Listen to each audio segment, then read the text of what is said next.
Cette visite conjointe du ministre de l'Énergie, du ministre de la Santé publique, de l'Action sociale et de la représentante du Fonds des Nations Unies pour l'enfance UNICEF dans les locaux de la maternité Isaka Gazobi vise essentiellement le lancement de la solarisation, c'est-à-dire équiper les services sensibles tels que la néonatologie et le bloc opératoire d'installation solaire pour répondre à la réduction de la consommation d'électricité des infrastructures sanitaires, la disponibilité permanente d'électricité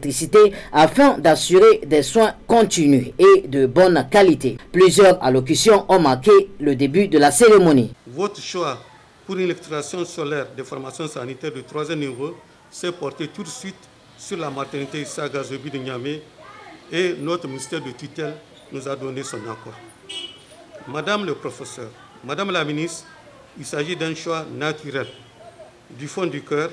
d'un instinct maternel qui est très engagé pour aider la situation des mères et des nouveau-nés. Nous voudrions saluer votre engagement avec l'UNICEF pour l'installation des services clés de la maternité Issa Gazobi qui permettra de réduire la consommation énergétique de la Nigélec et des groupes électrogènes. Derrière cet écran, Monsieur le ministre, il se trouve des acteurs comme l'UNICEF, qui s'est particulièrement distingué en faisant preuve de disponibilité pour répondre à mon appel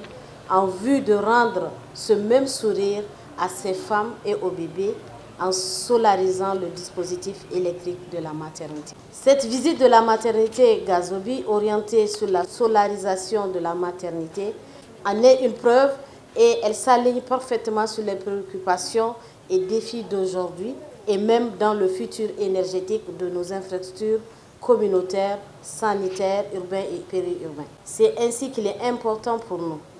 d'intensifier ces efforts pour encourager tous les acteurs du domaine vers une politique d'utilisation de nouvelles sources d'énergie propres, telles que les énergies renouvelables, pour soulager et réduire la facture de la consommation d'énergie électrique. Dans son allocution, la représentante de l'UNICEF a clairement noté les réelles motivations qui ont poussé l'organisation dont elle a la charge d'accompagner la maternité Issa Gazobi avant de revenir sur les réalisations effectuées dans la période 2021-2023. Nous sommes conscients que les appareils médicaux de dernière génération dont dispose votre structure ainsi que les différents services ont une consommation d'énergie excessive impactant sur l'équilibre budgétaire de votre structure. C'est pourquoi, quand j'ai été interpellée par Madame la ministre de l'Énergie le jour de mon arrivée au Niger, j'ai pris l'engagement de continuer d'accompagner le ministère dans la solarisation des structures sanitaires. Nous avons donc opté pour l'option modulaire, c'est-à-dire l'installation par service, en priorisant les services sensibles tels que la néonatologie et le bloc opératoire. La cérémonie d'aujourd'hui qui nous réunit s'inscrit donc comme le point de départ de cet appui. Dans le cadre de la préservation de l'environnement lié au changement climatique, l'UNICEF est dans un processus de la transition vers l'énergie verte, laquelle, nous le savons, est moins chère que l'énergie utilisée actuellement. Entre 2021 et 2023, nous avons procédé à l'électrification de plusieurs structures sanitaires, écoles et villages dans les 8 régions du Niger, notamment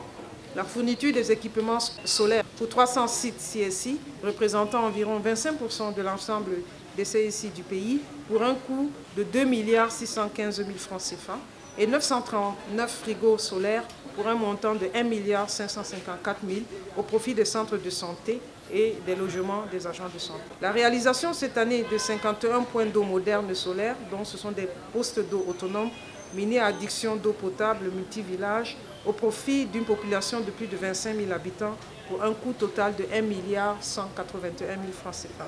Cet engagement de mon organisation s'inscrit donc dans le cadre de l'appui à la résilience au changement climatique et se poursuivra dans les années à venir, notamment cette année avec 60 nouvelles structures sanitaires qui seront équipées en solaire. Et pour nous, c'est vraiment l'occasion pour pouvoir jouer sur l'impact du changement climatique sur le système de santé en général et sur notamment la santé de l'enfant en particulier. Après la remise des cadeaux symboliques à la ministre de l'Énergie, à la représentante de l'UNICEF et à un cadre du ministère de l'Énergie, l'honneur fut donné au ministre de la Santé publique et de l'Action sociale pour son allocution. Nous nous réjouissons de l'organisation de la présente cérémonie, de la réception de ces différentes acquisitions dans le domaine de l'électrification solaire de la maternité Isaka Gazobi, réalisée par le ministère de l'Énergie avec l'appui de l'UNICEF. Ces équipements comprennent 20 lampadaires solaires installés en juillet 2024, 10 projecteurs installés dans les différents axes de la maternité Isaka Gazobi et des panneaux solaires. Ceci rendant autonome en consommation d'énergie l'ensemble des services sensibles de cette maternité. Ce dispositif solaire contribuera à la réduction du coût de l'électricité au niveau de cette structure nationale de référence en matière de la santé de la mère et de l'enfant. Le geste de ce jour est une action parmi tant d'autres relatives à l'électrification des formations sanitaires dans le cadre du renforcement de la collaboration entre le ministère de la Santé publique, de la Population et des Affaires sociales, en collaboration avec le ministère de l'Énergie en matière de solarisation, d'électrification des structures sanitaires. Une visite des installations des centres bénéficiant de cette solarisation a marqué la fin de la présente cérémonie.